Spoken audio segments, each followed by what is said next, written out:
Doing trees is fun and it's interesting, and the fine thing that I find most important is look at the tree perfectly as a gumdrop. What are the colors that you're using in your palette? This is basically the ultramarine blue and the hooker's green, which I keep together because I use so much of it. I put ultramarine blue over here and my primary colors, so that when I want to do a blue sky, I know I'm going to get blue and no green in it, which of course is on my brush.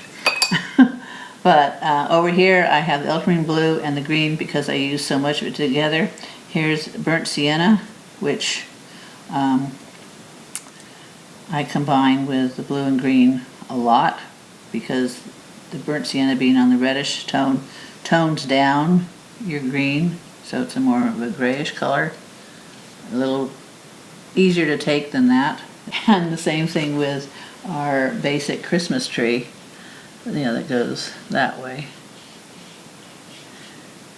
It doesn't look terribly good in a painting if you do a tree, like that. It's sort of childish.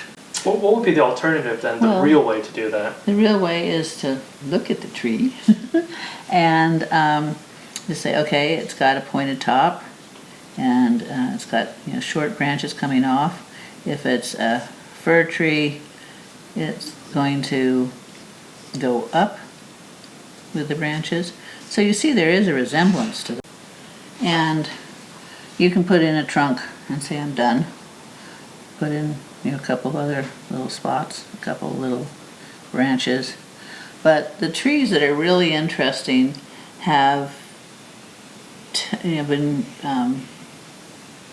made their way against the wind, or they bend, or they have these wonderful lyrical branches that are reaching out, and they're not just straight up and down.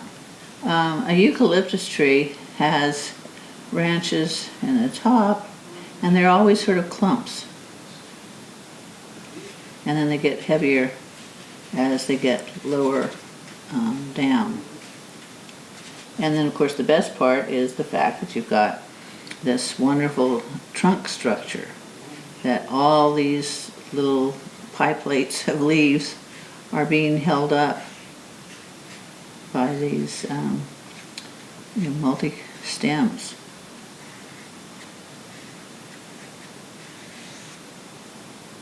Cypress, which again are straight up and down, and there's not much point doing much different for them.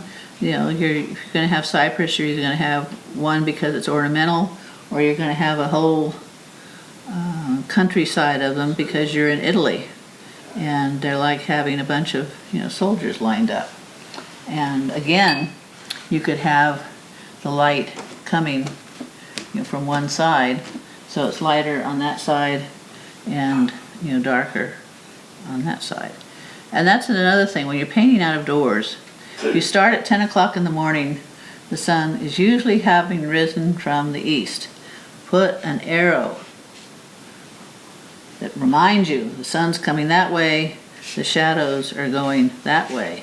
Because if you come back, have lunch, come back to paint and go, oh, look at these great shadows. They're going like that. But you better change the top.